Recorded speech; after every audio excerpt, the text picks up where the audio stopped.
Good morning, guys. Happy Wednesday. I hope you guys are having a great Wednesday so far. Today, I just wanted to share with you a little look at our homeschool day. So I've made my coffee, which I cannot make without a foam on top anymore. Like, that makes the coffee just, it takes it to the next level. So I always put foam on my coffee now. Anyways, I have all of our books collected and I have looked through them to see what we're doing today. I always do that kind of in the morning usually because I use pretty open and go curriculum, and so I don't feel like I have to look and plan ahead like super far in the week.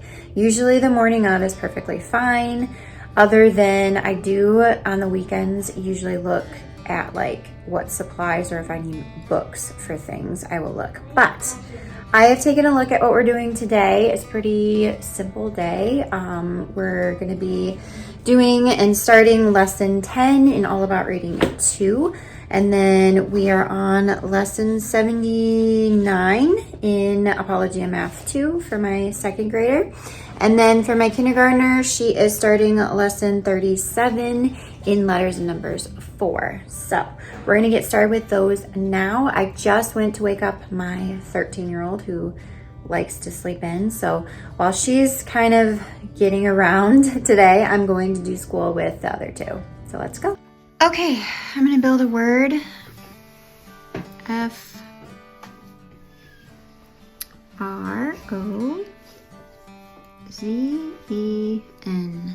All right, can you put your fingers underneath the two vowels? Okay, how many consonants are in between those vowels? One. Okay, so remember when there were two consonants between the vowels, we split them down the middle, right? So what do you think we do when there's only one consonant in the middle? I don't know. Okay, so we're going to learn that today.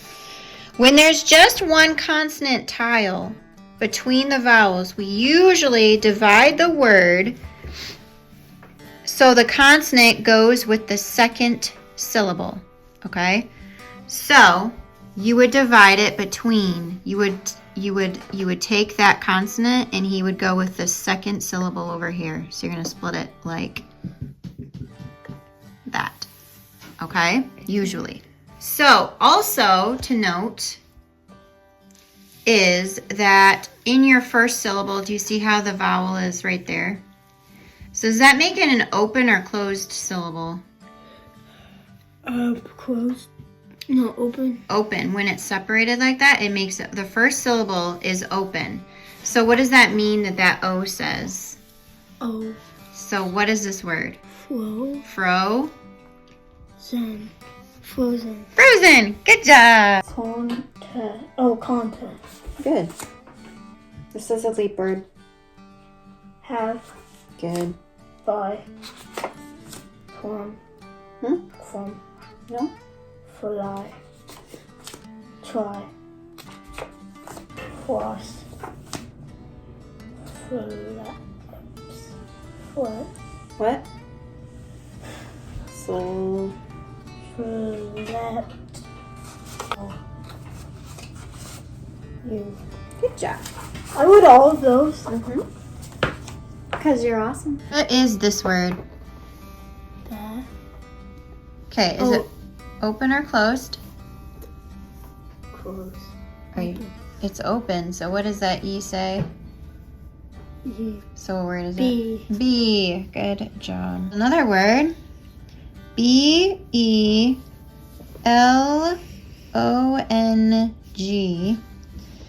Where are you going to divide that? Ew. What are you going to do with that L? Where's he going? What do you mean? So where'd you say you're going to divide it? Right between there? Okay, can you... This app, man, is touchy. Okay, can you move that syllable over then?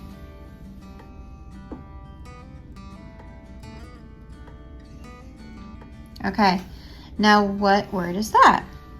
B-log. B what? Log. Lamb. No. You had the but you missed the N. It's not belog. Belong. Belong, right? And then once you have them separated into syllables, you need to look to see if they are open and closed syllables. So this one was open, right? So he's going to say his name. This one was what? Closed? Yeah. So it's going to say its short sound like normal. Hotel. So figure out where you're going to split it. There. Okay, so take that second syllable over. Okay, is that first syllable open and or closed? The first one's open. Open. So what is that O going to say? Oh, Okay. Is the second one open or closed? close. Okay, so it's going to say its normal sound. So can you read that word? Hotel. Hotel. Hotel. Good job. You did it. Okay. Let's try another one. And you can apply this to all words, not just here in this app. You understand? If you come to a word that needs to be split it in your head and then look at each syllable to tell if it's open or closed, okay? All right, we're gonna play one more little thing, okay? Okay. I'm gonna say 2 syllables and you guess what word I'm saying. Begin. Begin. Begin. What about robot? Robot. Frozen. Frozen. Demand. Demand. Good. Good job. Okay, that's going to be it for today. Okay, so for math today, we're going to be playing this little activity game using Uno cards. So I'm going to play with him and we're going to pick 6 cards and then we each have a subtraction problem to solve. Okay, so go ahead and draw your first 3. Okay.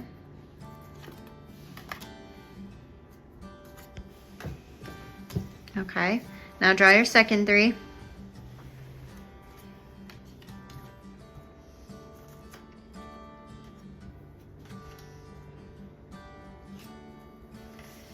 That's funny. Well, you can't use that one. 2 Draw another one. 2 of every color. Now, that's going to be your subtraction problem.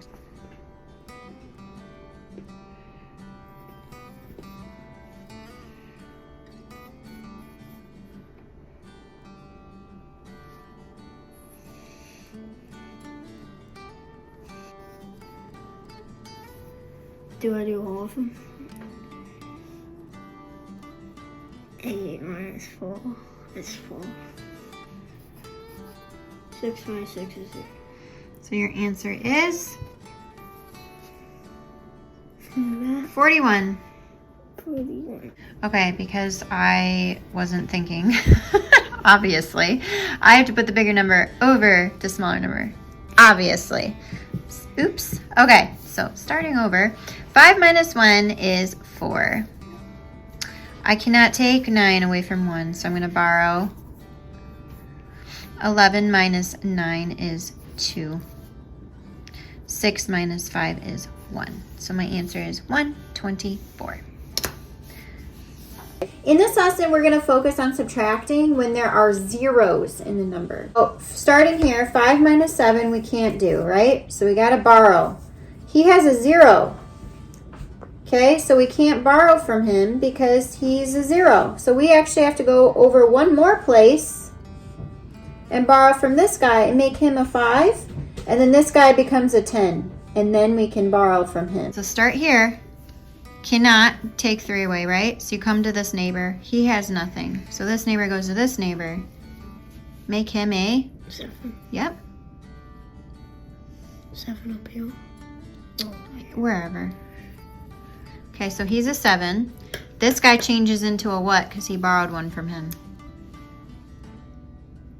3. No. You just put the 1 next to the 0 just like you always do. So he's a 10. 10 Right? minus 2 is 8. Wait, you can't do that yet. You still need to get some in here. So you still have to borrow from him. So cross him back out and make him a 9. 9. And now that guy is a 10. Now do it. 10 minus 3 is 7.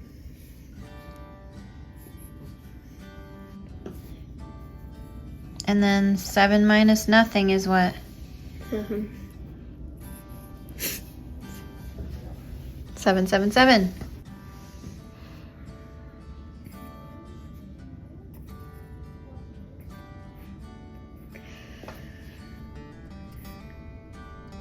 Right? 17 minus 8 is 9. 9 minus 0 is 9. 5 minus 1 is 4. Okay, good job. 99. All right, so the challenge is fill in the blanks with the numbers below to make the subtraction problem true. Okay, so that give you the answer to the subtraction problem, but these are missing and you have to fill them in to make it the right way.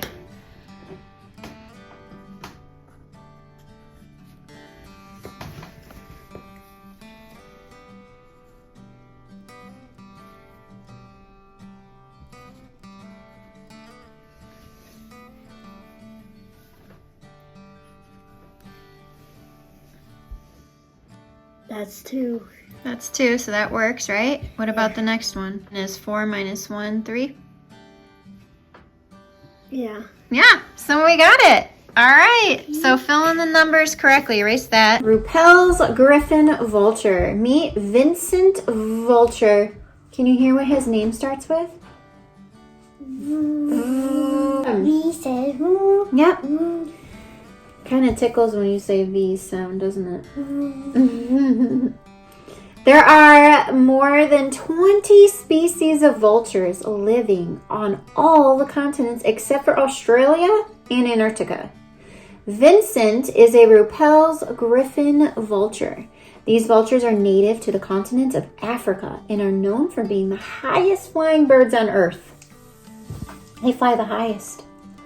Rupel's Griffin vultures have been recorded flying at an altitude of more than 36,000 feet. Carrion, or the carcass of a dead animal for his next meal. So they eat the animals on the side of the road that are dead. They got hit by a car or they just died in a field somewhere. They eat the dead animal. Rupel's Griffin vultures are very important for keeping ecosystems healthy and clean by eating the remains that most carnivores won't touch. What does Vincent Vulture eat? Dead animals. Dead animals. Gross. That's disgusting. All right. We are going to learn about the letter W today. That's what this one is. So he looks like an upside down M. Do you see him? Yeah. And he says woof, woof, woof. Okay? Okay. So can you trace this W with your fingers? It's kind of fun, huh?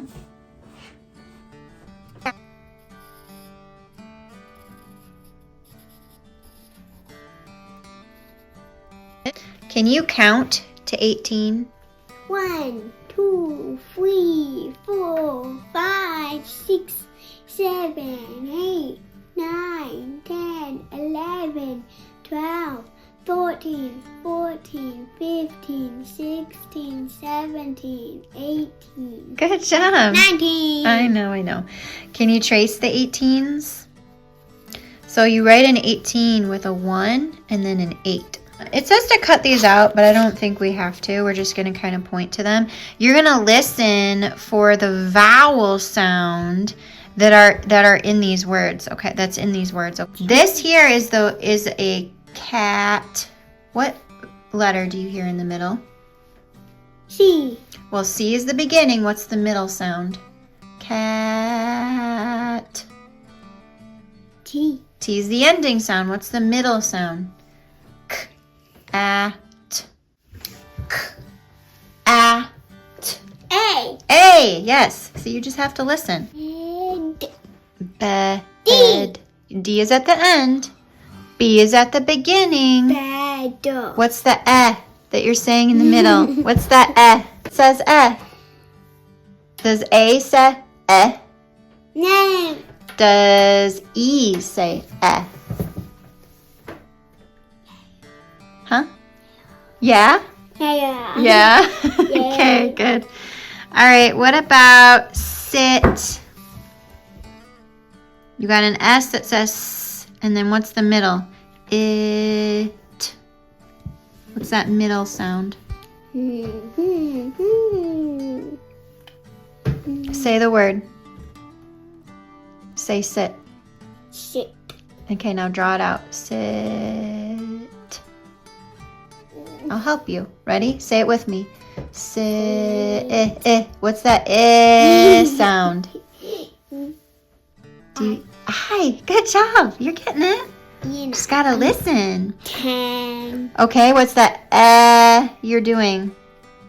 E. E, good. All right, this is a sock. Sock. Say it slow. Sock. What's that sound in there?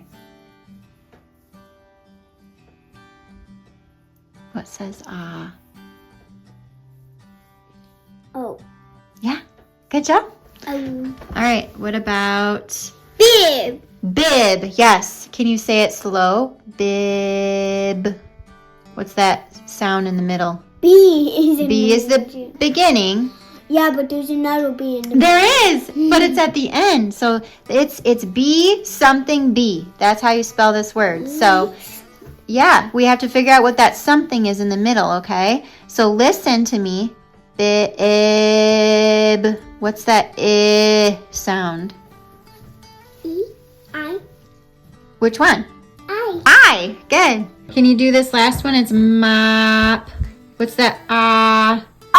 Oh, good job. High five. It's hard listening for those middle sounds sometimes, huh? Those vowels can be tricky. Good job, baby. Okay, so for my 13-year-old, my 7th grader, today we are starting with our novel study. So we've been working through Starry River of the Sky. We're only on chapter 7, I think, in here, so we haven't we're not very far into it, but we're using this literature guide by Hearth and Story, and I really like it so far. It's simple, it's straightforward, there's not a lot to do every day. We kind of can get through it pretty quickly.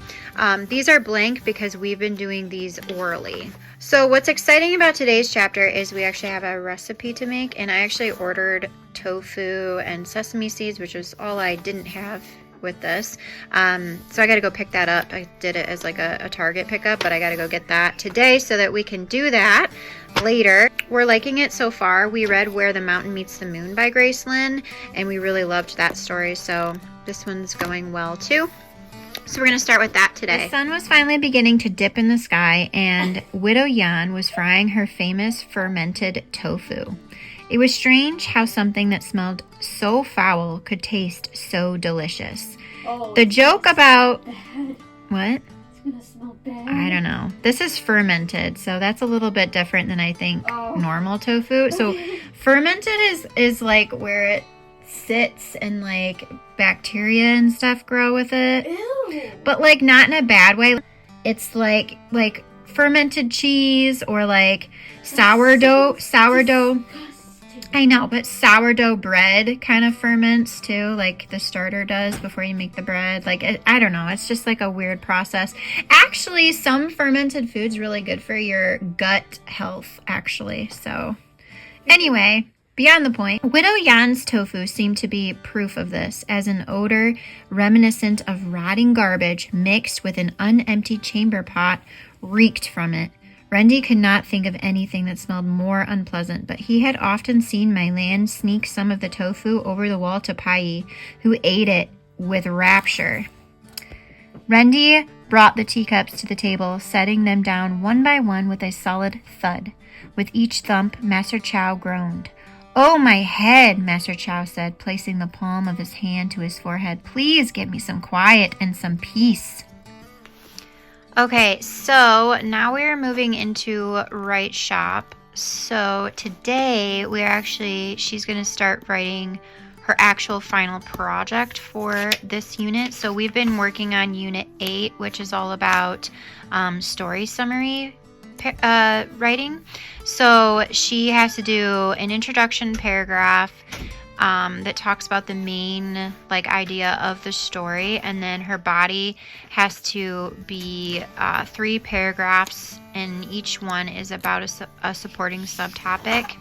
So she's going to pick a story, and she's looking in the Aesop's Fable storybook that we have, and she's going to pick one of those to write about today. So we have been practicing this concept for a while now. So we've done a lot of pre-writing activities and little games with it. And then there was actually one that we wrote together already. So she's written one with me already. And then she also did a journal one where she just wrote 1 paragraph, a little summary. So she's been practicing summarizing. So this is going to be her final paper for this unit.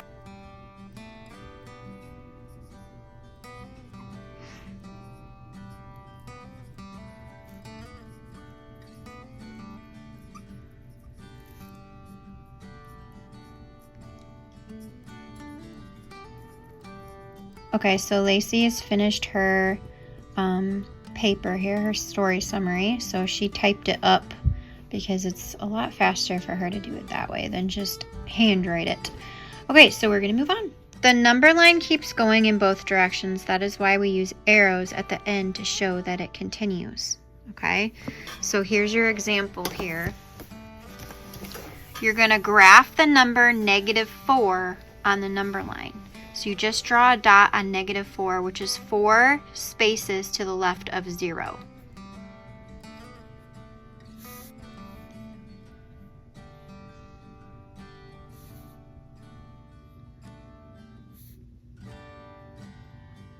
Okay, so writing took us a little bit of time, and then we did math. So we are I was gonna do a little bit of history reading, but we're actually not going to do that today just because it's already after 1 and we're just done. We're just spent today. So we will save history for tomorrow.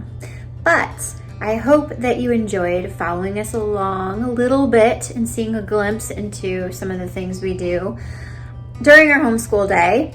And if you have any questions about anything, leave them down below. And I hope you guys have a wonderful day, and I'll see you in another video very soon. Bye.